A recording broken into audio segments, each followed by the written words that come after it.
Notre résine d'accroche est maintenant sèche. Nous allons commencer l'application du béton ciré. Pour ce faire, nous avons besoin soit d'un platoir à lisser en inox trempé ou en inox normal, soit d'une lame à lisser. Ces deux outils sont parfaits, à vous de choisir lequel vous siera le mieux.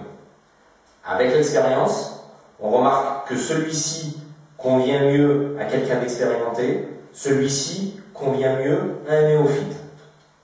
La différence entre l'inox trempé et l'inox normal est uniquement au moment du ferrage, les nuances que l'on va laisser sur notre béton ciré.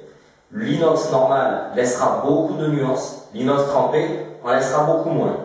Si ensuite vous désirez appliquer un béton ciré très clair, comme du blanc, utilisez plutôt un platoir en plastique si vous voulez n'avoir aucune nuance grise qui transparaisse sur votre béton ciré.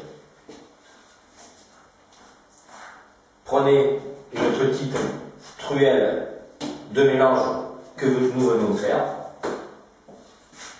puis étalez-la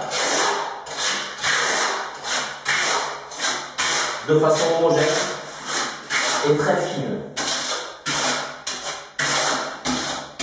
En effet, la première passe mesure moins d'un quart de millimètre. Vous, comme on dit, vous salissez le support. Voyez l'angle de votre spatule, elle est très ouverte, afin de racler, de vraiment racler le support.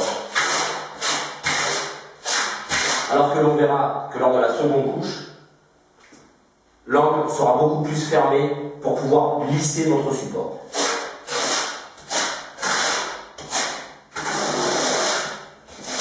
Voilà.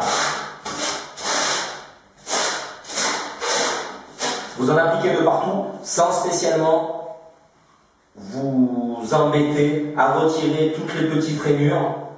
Toutes ces petites rainures feront que lors de la deuxième couche, vous aurez des nuances supplémentaires, mais elles vont disparaître.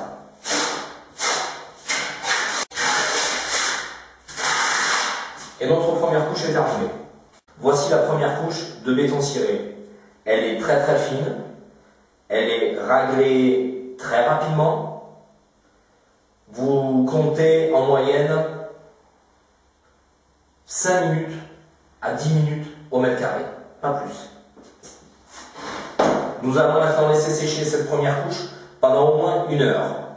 L'idée, c'est qu'elle va perdre en intensité, c'est-à-dire que là, vous avez la couleur foncée, en séchant, elle va perdre 10 tons. À partir du moment où nous allons voir des surfaces s'éclaircir, c'est qu'il sera temps pour nous de passer la deuxième couche. Si vous voulez, vous pouvez passer la deuxième couche une fois sec, c'est-à-dire le lendemain, le surlendemain, quand vous voulez.